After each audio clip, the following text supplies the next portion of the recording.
Atos capítulo de número 20, quem encontrou pode dizer, achei. Que bom, diz assim a palavra do Senhor. Cessado o tumulto, Paulo mandou chamar os discípulos e, tendo-os confortado, despediu-se e partiu para a Macedônia.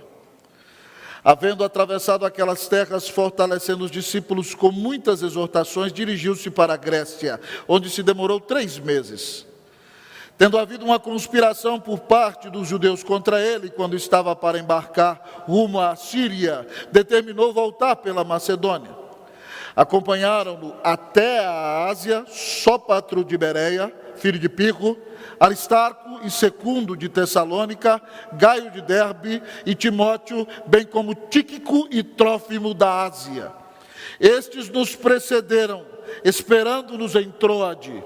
Depois dos dias dos pães asmos, navegamos de Filipos e em 5 dias fomos ter com eles naquele porto por onde passamos uma semana. No primeiro dia da semana, estando nós reunidos com o fim de partir o pão, Paulo, que devia seguir viagem no dia imediato, exortava-os e prolongou o discurso até a meia-noite. Havia muitas lâmpadas no cenáculo onde estávamos reunidos. Um jovem chamado Eutico, que estava sentado numa janela, adormecendo profundamente durante o prolongado discurso de Paulo, vencido pelo sono, caiu do 3º andar abaixo e foi levantado morto. Descendo, porém, Paulo inclinou-se sobre ele e, abraçando-o, disse: não vos perturbeis, que a vida nele está. Subindo de novo, partiu o pão e comeu, e ainda lhes falou largamente até ao romper da alva, e assim partiu. Então conduziram vivo o rapaz, e sentiram-se grandemente confortados. Oremos ao nosso Deus. Pai Santo, nós nos humilhamos diante do Senhor. Pai, ser propício a nós pecadores. Pai, nenhum de nós aqui tem justiça própria. E nenhum de nós ousa estar de pé na Tua presença confiado em justiça ou capacidade humana. Mas é porque nós fomos amados. É porque nós fomos perdoados. É porque nós fomos comprados pelo sangue do Cordeiro. Porque fomos aceitos. Que nós adentramos a sala do trono e ousamos chamar o meritíssimo dos meritíssimos de Pai. E com ousadia nós nos aproximamos agora para alcançar socorro, graça e misericórdia para a ocasião oportuna. Pai, dá glória ao Teu nome na pregação desta manhã, Pai. Dá glória ao nome de Jesus. Ó Deus, que o Teu Espírito atue com poder sobre a nossa vida, enquanto ouvimos a mensagem, que Cristo seja exaltado aqui sobre todas as coisas. Não se trata de nós, é tudo sobre Ele. E nós pedimos uma visitação graciosa do Senhor, que o Senhor aqueça os corações, que as vidas que aqui estão tenham um encontro vivo e pessoal contigo, ó Deus, e que a vida de cada um de nós seja uma bênção para a glória e para a honra do nome de Cristo Jesus. Fala conosco, abençoa a nossa vida e usa-nos para a glória e para a honra do nome de Jesus, nós te pedimos. Amém e amém. Assentai-vos, santos irmãos e irmãs.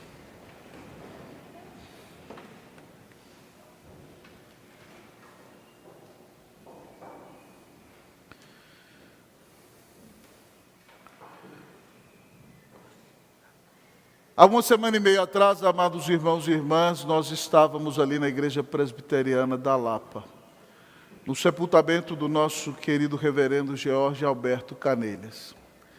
E mesmo em dias de pandemia, aquela igreja tinha uma frequência muito boa para dias de pandemia, porque nem todos podiam entrar.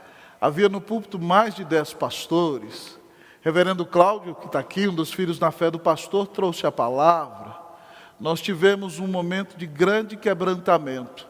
E eu sentado naquele púlpito, louvava a Deus pelo testemunho deste servo precioso do Senhor, que o Senhor chamou para a glória. Eu falei, que legado, que herança, como a igreja é abençoada, a família é abençoada, quantos filhos na fé, pastores, quantas vidas foram abençoadas pela vida deste amado pastor. E eu comecei a me perguntar, Deus, como será no dia em que o Senhor me chamar à tua presença? Como será no dia em que você partir? Qual vai ser o seu legado? Qual vai ser a sua herança? Qual vai ser o teu testemunho? O que se poderá dizer a teu respeito no dia em que o Senhor chamar você daqui para a casa paterna, para o lar celestial? Se poderá dizer que a sua vida marcou vidas? Que você foi uma bênção nas mãos de Cristo Jesus? Que você tem uma vida que abençoa? Aqui, amados irmãos e irmãs, deste texto, nós encontramos o apóstolo Paulo já quase no final da terceira viagem missionária. Depois daquele grande tumulto, acerca do qual nós ouvimos na semana passada, onde os asiáticos gritaram mais de 2 horas, grande a Diana dos Efésios, grande a Diana dos Efésios, grande a Diana dos Efésios, porque o evangelho estava afetando a economia daquela cidade, estava levando à bancarrota o sindicato da idolatria que fabricava nichos de Diana. Então eles reagiram, mostrando que quando o evangelho chega, ele tem um impacto sociocultural que transforma todas as coisas. E agora aqui nós vemos o apóstolo Paulo terminando o seu tempo de pastorado em Éfeso, onde ele passou mais tempo, 3 anos. E ao olhar para o ministério que ele desenvolve, na saída de Éfeso, na visita à Macedônia, na visita à Acaia, depois voltando para a Macedônia e passando pela Ásia, rumo a Jerusalém, nós vemos que onde o apóstolo Paulo passa, a bênção de Deus se manifesta. Eu quero perguntar para você, onde você passa, a bênção de Deus se manifesta? Ao olhar para a vida desse apóstolo maravilhoso, nós vemos que a vida de Paulo é uma vida que abençoa. E eu quero perguntar para você nessa manhã, a sua vida é uma vida que abençoa? Esse é o tema da nossa mensagem, uma vida que abençoa. O Senhor nos chama hoje, a cada um de nós, individualmente, como discípulos de Jesus, a termos uma vida que abençoa, para a glória e para a honra do nome de Jesus. E ao olhar para o texto da palavra nessa manhã, o texto nos mostra então as evidências de uma vida que abençoa. Pastor, quais são essas evidências de uma vida que abençoa? A primeira delas é um coração pastoral. Uma vida que abençoa tem um coração pastoral. Olhemos para o texto, diz assim o versículo de número 20. Cessado o tumulto, Paulo mandou chamar os discípulos e, tendo-os confortado, despediu-se e partiu para a Macedônia. Havendo atravessado aquelas terras, fortalecendo os discípulos com muitas exortações, dirigiu-se para a Grécia, onde demorou 3 meses. Você vê que Paulo tem um coração cheio da graça de Deus, um coração pastoral, um coração cheio de amor. Quando passa aquela confusão, você se lembra, 2 domingos atrás, nós pregamos sobre o grande avivamento em Éfeso e aprendemos sobre os sinais do verdadeiro avivamento. Depois vimos aquele tumulto e vimos o ministério influente de Paulo ali naquela cidade. E agora, santos irmãos e irmãs, ele, depois daquela confusão, quando tudo passa, ele vai se despedir dos discípulos. Imagine, querido amigo e irmão, que toda aquela igreja veio a Cristo através do ministério do apóstolo Paulo. Ele os visitou de casa em casa, ele vai falar num sermão para a liderança, ainda nesse mês de novembro nós vamos ouvir essa mensagem. Ele exortou a todos eles com lágrimas. Ele pregou para eles 5 horas todos os dias por espaço de 2 anos. A fé deles foi alicerçada através da vida daquele homem. E agora Paulo entendeu que Deus o está chamando para outro lugar. Sem sombra de dúvidas, meus irmãos e minhas irmãs, é um momento de grande tristeza. Mas o texto diz que ele chama os discípulos, amados irmãos, e os confortou, despediu-se e partiu para a Macedônia. Mas o confortar não é assim, não chora não, querido, à distância. Essa palavra usada para confortar, traz para nós a ideia literalmente de que Paulo abraçou aqueles irmãos, Paulo beijou aqueles irmãos, Paulo chorou com aqueles irmãos, Paulo demonstrou amor por aqueles irmãos. Ele tinha ido ali pregar a Cristo para eles, e eles agora são de Jesus porque Deus usou a vida dele. Então a despedida é marcada, amado irmão, por choro e por lágrimas e por amor. E até quando se despede, Paulo os consola. Paulo diz, não se preocupem, o Senhor conduz a igreja, o Senhor vai cuidar de vocês, Jesus Cristo é o Salvador de vocês. Nós louvamos ao Senhor pelo milagre que Ele fez aqui, que o Senhor abençoe ricamente a vida de vocês. Paulo consola a igreja no momento da sua despedida. E o texto nos conta então que eles saíram da província romana da Ásia e agora foram para Macedônia, na Grécia. E diz o texto que eles, atravessando aquela terra, Paulo fortalecia os discípulos com muitas exortações e depois se dirigiu para a Grécia. Paulo voltou para onde ele começou a segunda viagem missionária. Então, amados irmãos, com que objetivo? Fortalecer os discípulos. Olha o coração de Paulo. E como é que ele fazia isso? Com muitas exortações.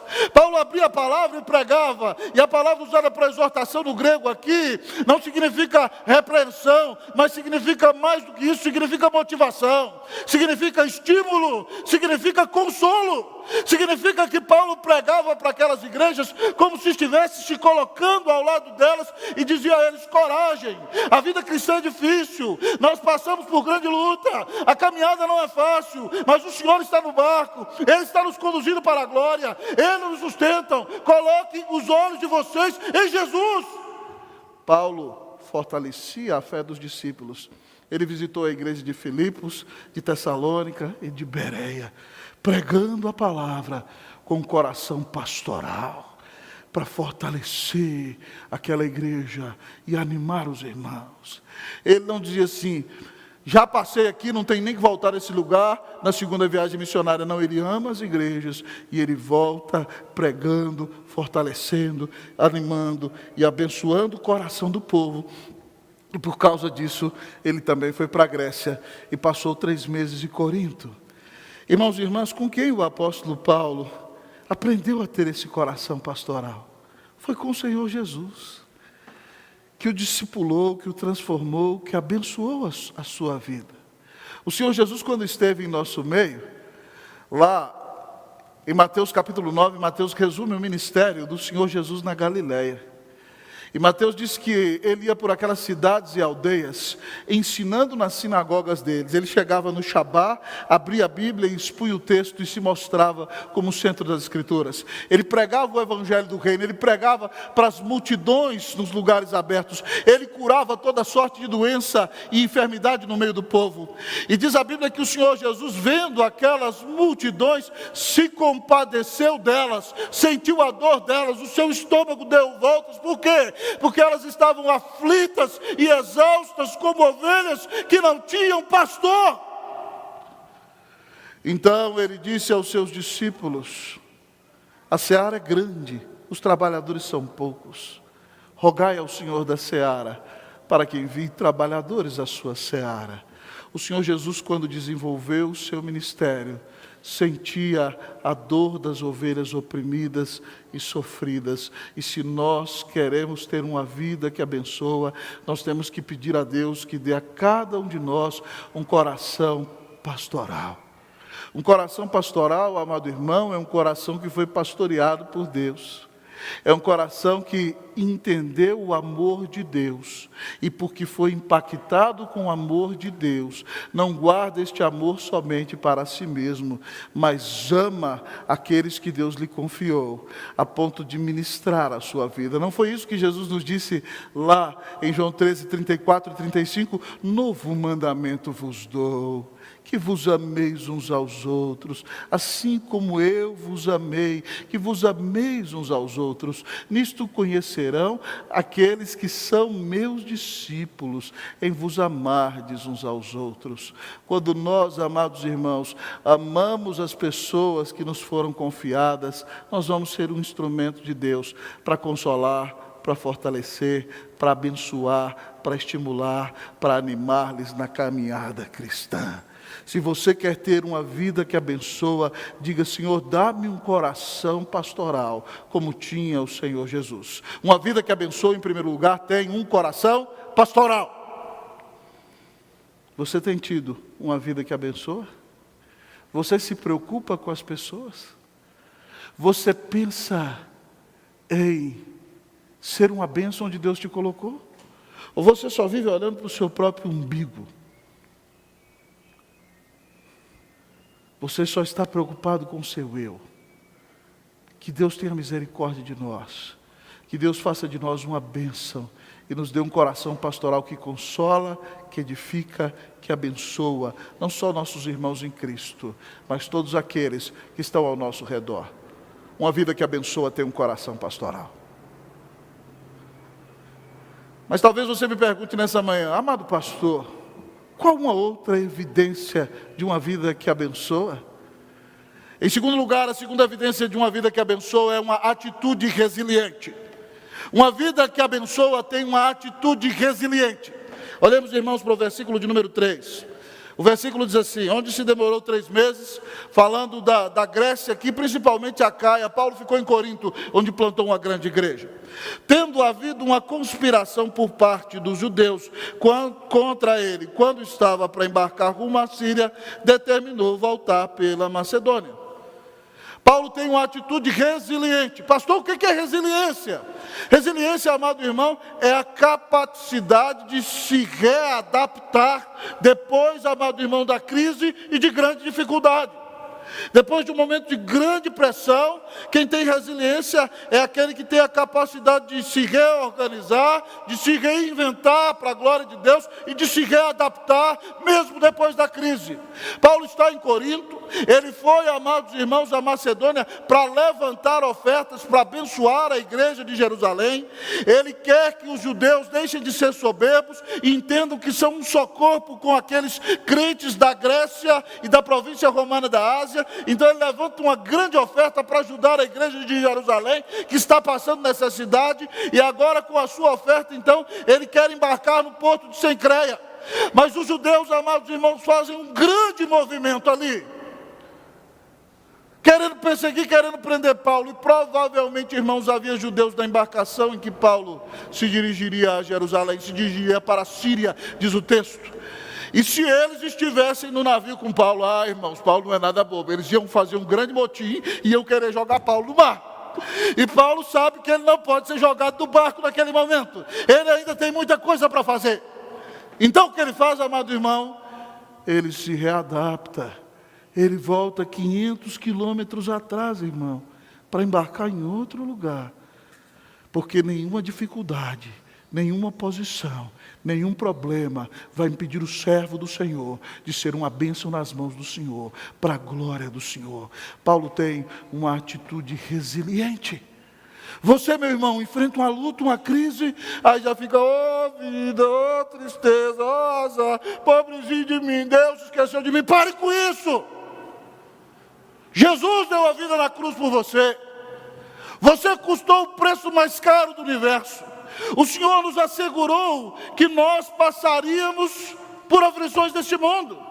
Esses dias eu li um versículo na Bíblia que eu fiquei maravilhado. Ele diz assim: ai de vós quando todos vos louvarem. Eu falei: Senhor, obrigado por aqueles que estão se opondo a mim. Glória ao teu nome. Porque se está todo mundo se agradando, eu não estou agradando a Deus.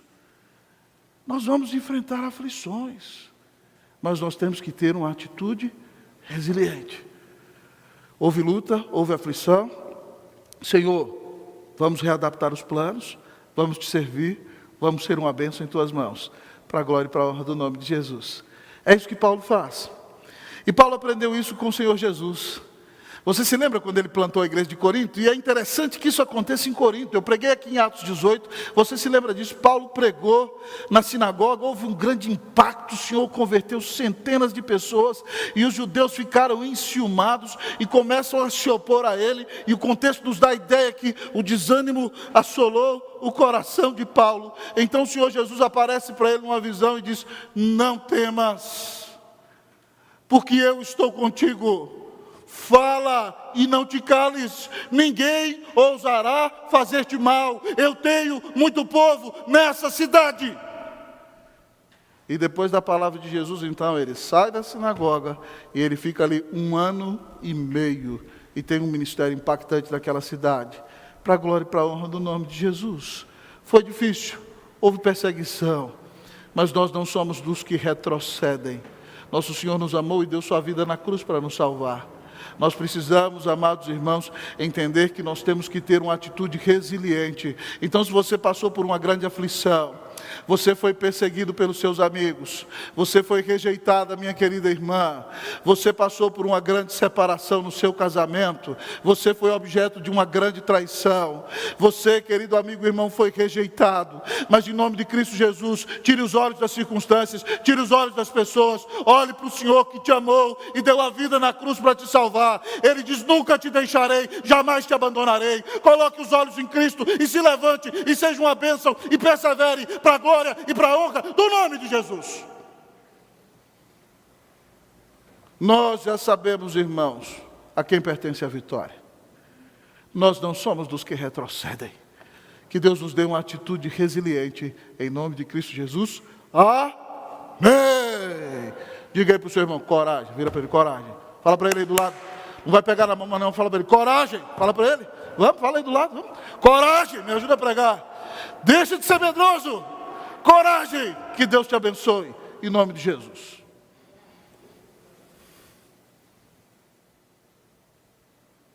A sua vida tem sido uma bênção? Onde você tem passado, qual é o seu testemunho? Lá no seu trabalho, as pessoas podem dizer que você é um homem cheio de Jesus Cristo. Ainda que zombem de você, minha irmã, lá no seu trabalho dizem: aquela é uma mulher de Deus. A sua vida é uma bênção? Ou a sua vida é um instrumento de encrenca, de confusão, de briga, de contenda? Que tipo de vida você tem levado? Ah, santos irmãos e irmãs, o Senhor nos chama a ter uma vida que abençoa. Pastor, mas qual será uma outra evidência de uma vida que abençoa? Terceiro lugar, compromisso com o discipulado.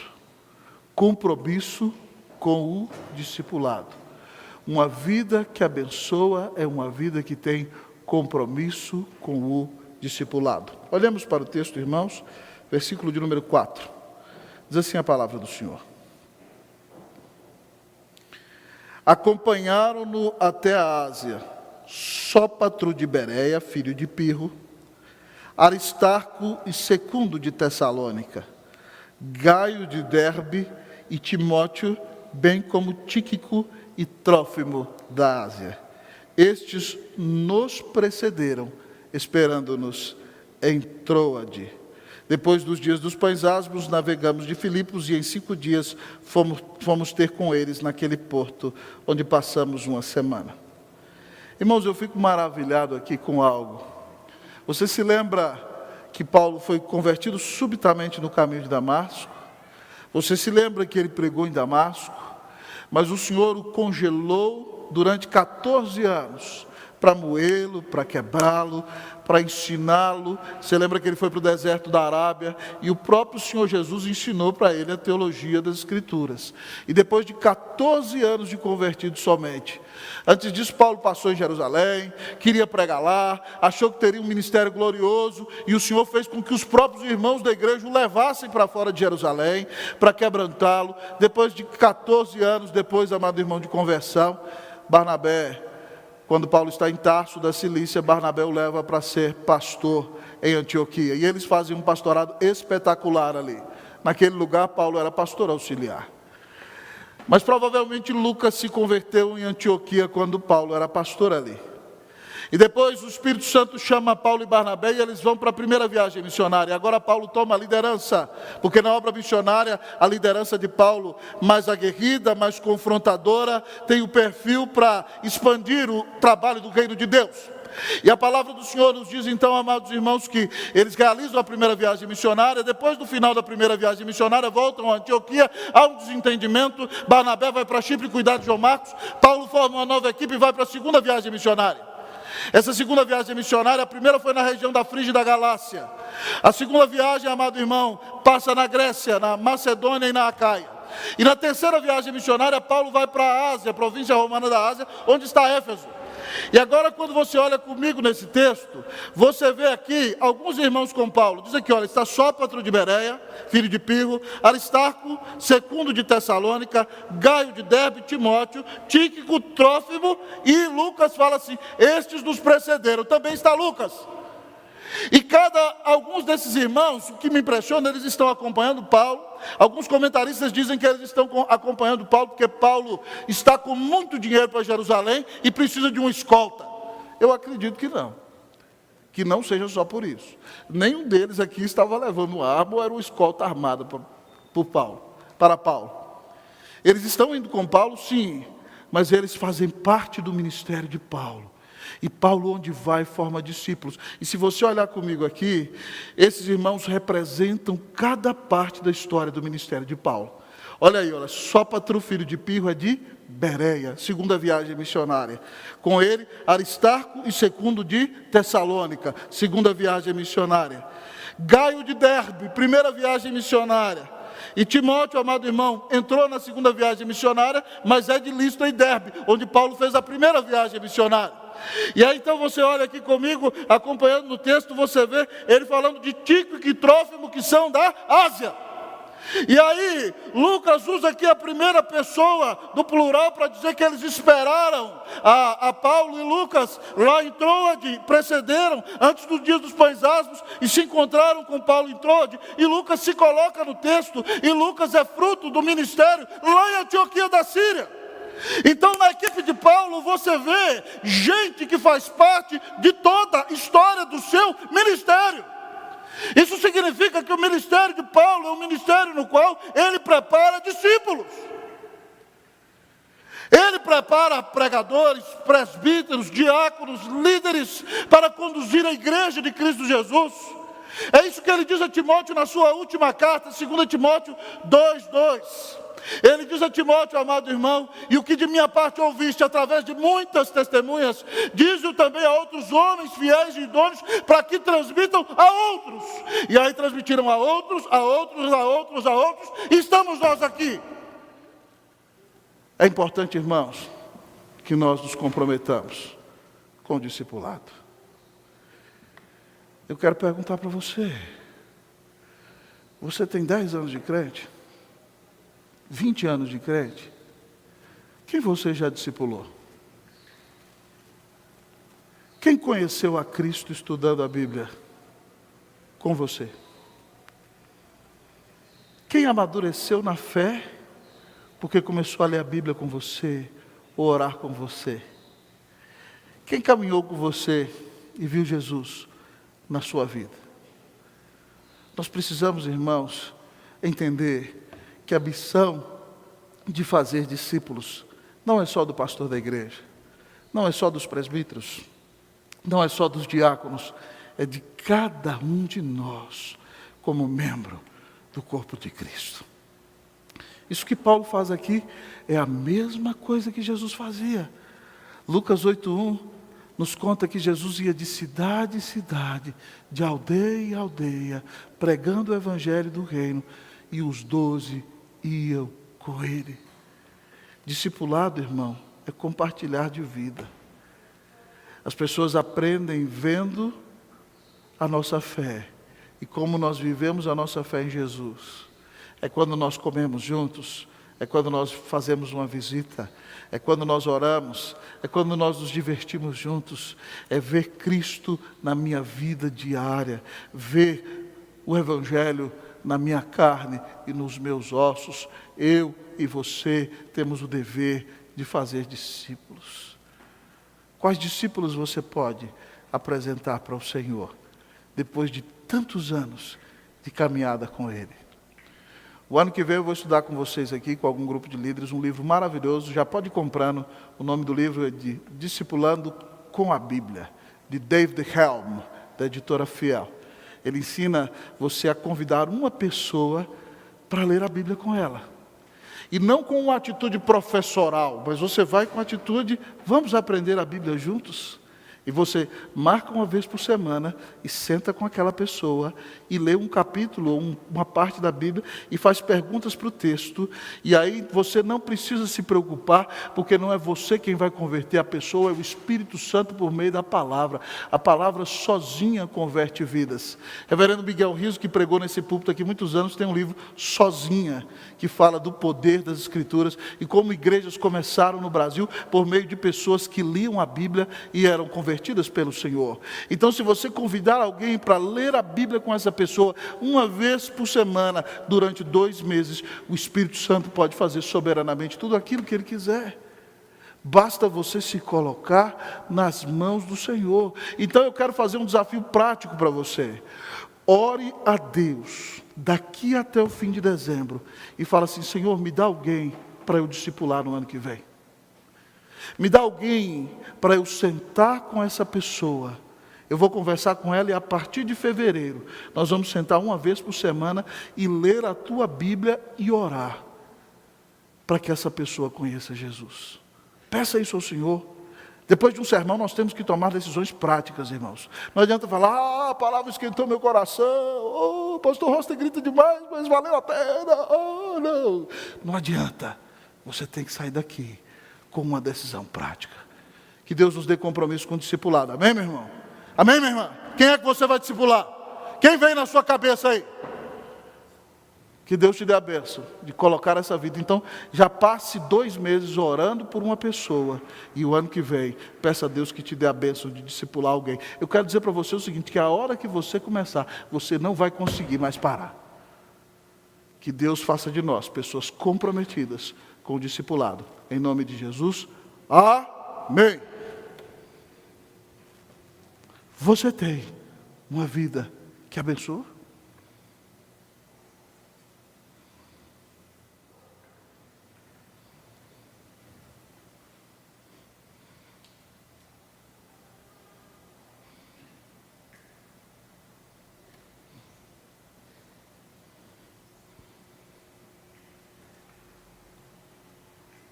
Qual é o seu testemunho? As pessoas que convivem com você podem ver Cristo em sua vida? No dia em que você partir daqui, qual vai ser o seu legado?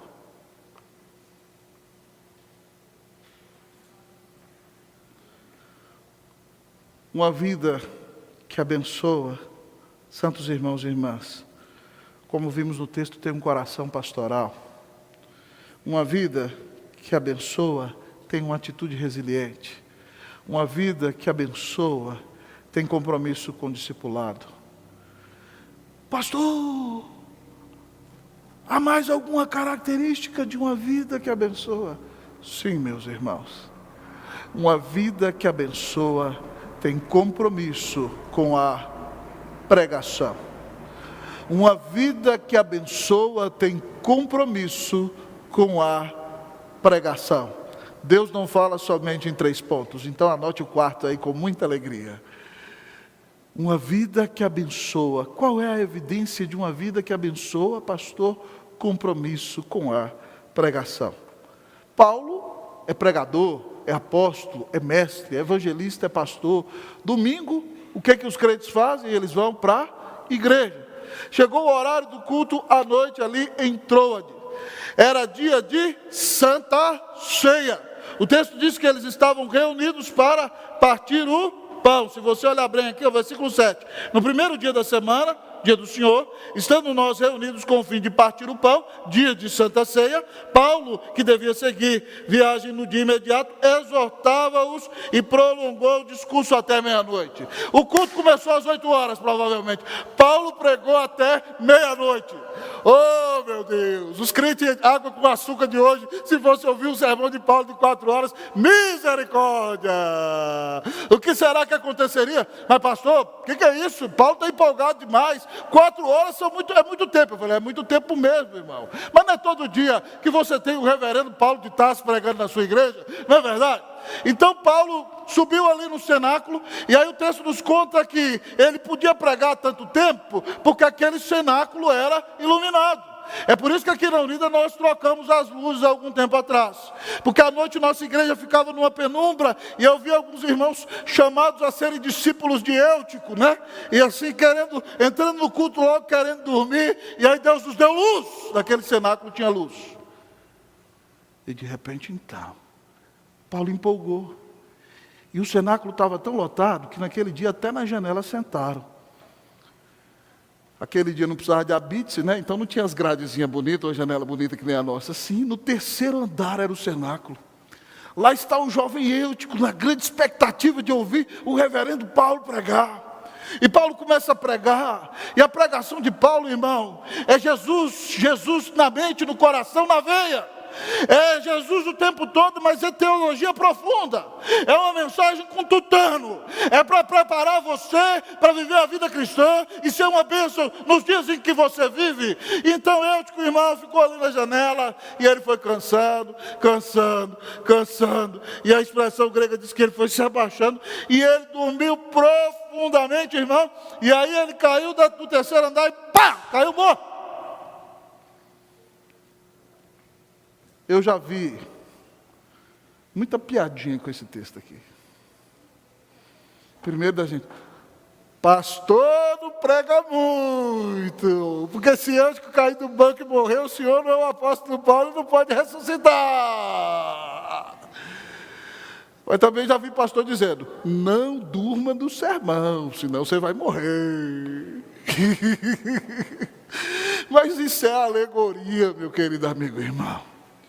O que o texto está mostrando aqui é que Paulo tem compromisso com a palavra. Inevitavelmente, quando há compromisso com a palavra, coisas lutas acontecem no meio do caminho. Eutico cai da janela e Paulo desce, e a expressão grega significa que Paulo abraçou. Paulo juntou ele assim, irmão, abraçou ele. Ele já estava morto. Paulo falou assim, não se preocupem, a vida nele está. Há uma intervenção sobrenatural do Senhor. Deus deu a Paulo como apóstolo o dom de fazer milagres. E Eutico ressuscitou. Levaram ele para cima. Meia-noite o apóstolo Paulo parou o sermão, celebrou a Santa Ceia, diz o texto bíblico, que ele comeu pão. E sabe o que aconteceu depois? Ele mandou todo mundo para casa? Não, irmãos. Ele pregou até 6 da manhã. Terminou o culto às 6 da manhã. Ele falou, irmãos, eu tenho que ir, está na hora de ir embora. Foi para o porto, embarcou e foi embora dali, voltando para a Ásia. Uau! Quantas horas de sermão? Pelo menos 10 horas de sermão. Uma igreja que tem compromisso com a pregação. Não adianta, meu querido amigo e irmão, eu querer crescer espiritualmente numa dieta somente de sermões de 15 minutos. Não existe isso. Paulo pregou em Tessalônica por espaço de 2 anos, 5 horas, todos os dias, 3.650 horas de pregação, mais do que o currículo do seminário. É por isso que o povo daquela igreja é capaz de plantar Esmirna, Pérgamo, Tiatira, Sardes, Laodiceia, Filadélfia, amado irmão, Hierápolis, Colossos. É por isso que todo mundo que sai dali cheio do tutano e se torna evangelista, se torna missionário, porque ouviu pregação para alimentar a alma, para abençoar o coração. Agora eu fico perplexo, meus irmãos, fala sério. Nós vivemos, amados irmãos, durante a semana, há muitos crentes que infelizmente não leem sua Bíblia, não oram todos os dias, na correria não tem tempo de ler a Bíblia, e vem à igreja e o pastor prega um sermão, se passa de 25 minutos, não serve para mim, eu vou embora, pelo amor de Deus, meu irmão. Como é que você vai crescer espiritualmente se você não tem compromisso de se alimentar da palavra de Deus? É por isso que você tem que orar todos os dias, ler sua Bíblia todos os dias, ouvir a exposição bíblica no dia do Senhor, tanto de manhã como à noite, ouvir o Conexão, participar dos ministérios da igreja, estudar a palavra, se encher da palavra, ter compromisso com a pregação da palavra. Ah, mas irmão, porque só a pregação da palavra tem o poder de ressuscitar mortos. Só a palavra de Deus que muda a sua vida. É somente a Bíblia, quando lida, crida, pregada e praticada, que muda a sua vida. Esse é o meio de Deus. E se você, meu querido irmão, não tem lido a palavra, não tem se enchido da palavra, e não tem desejado ouvir a voz de Deus, você precisa se arrepender nessa manhã. E pedir perdão ao Senhor por este pecado. Irmãos, Deus fala nesse livro. Quando esse livro é aberto, exposto, Jesus se levanta do livro e caminha no meio do povo. E aplica a mensagem ao seu coração e ao meu coração. É por isso que nós dizemos nesta igreja presbiteriana que a pregação é central, porque Deus se revela neste livro. É por isso que quando o reverendo Matatias, com o conselho da época, planejou esse templo, há mais de 100 anos atrás, ele colocou esse púlpito nesse lugar. Porque, como dizia João Calvino, o púlpito é o trono de Deus na terra, lugar do qual ele governa a sua igreja. Irmãos, todos vocês sabem, os que são membros da igreja, como George Whitefield é um grande referencial para o meu ministério. E como eu tenho estudado sobre a vida dele. E como aquele evangelista foi tremendamente usado por Deus.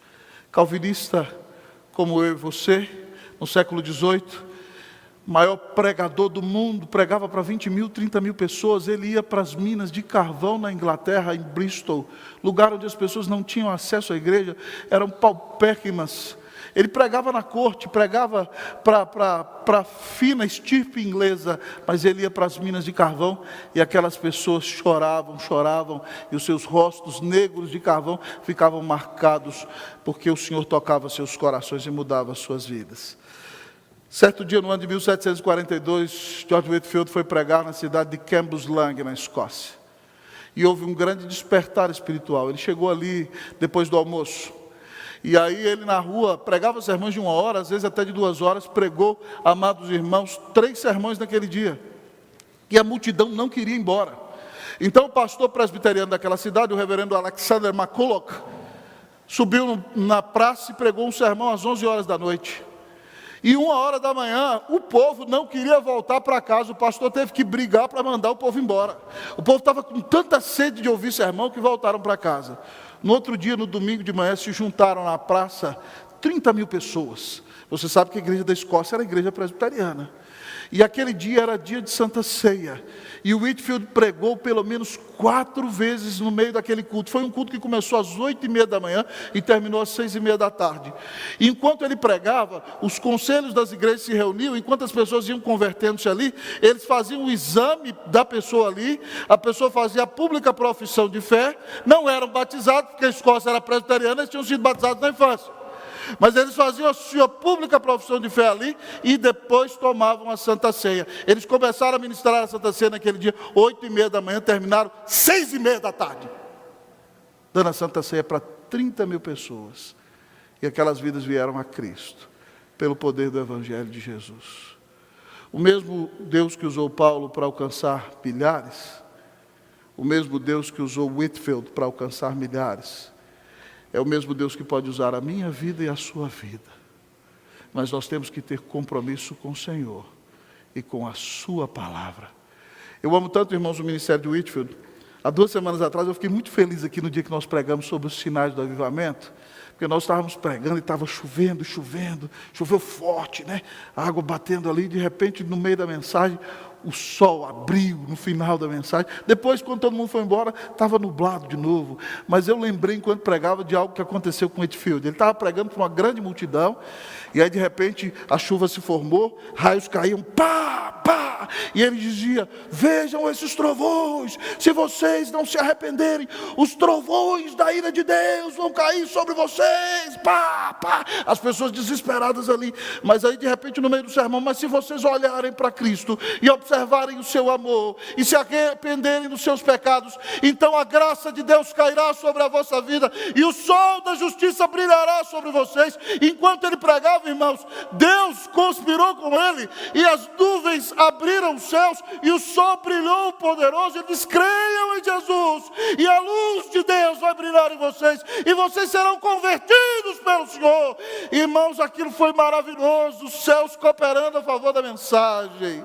Quando ele terminou de pregar, o repórter da Filadélfia chegou para ele e disse assim: pastor, eu copiei o sermão, posso publicar no jornal? Ele falou assim: pode, mas você não vai conseguir publicar os relâmpagos e os trovões. A intervenção de Deus. Paulo pregou, o Senhor veio com sua intervenção, ressuscitou a Eutico. Deus pode ressuscitar pecadores enquanto nós pregamos o Evangelho de Jesus. Ao final dessa mensagem, nessa manhã, eu quero perguntar a você: sua vida tem sido uma bênção?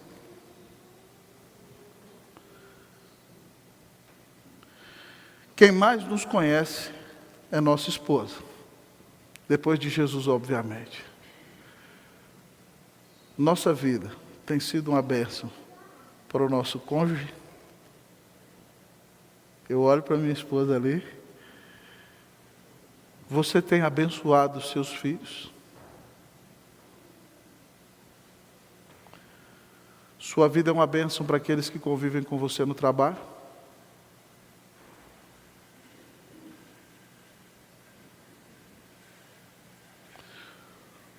Sua vida tem demonstrado o que Cristo fez por você?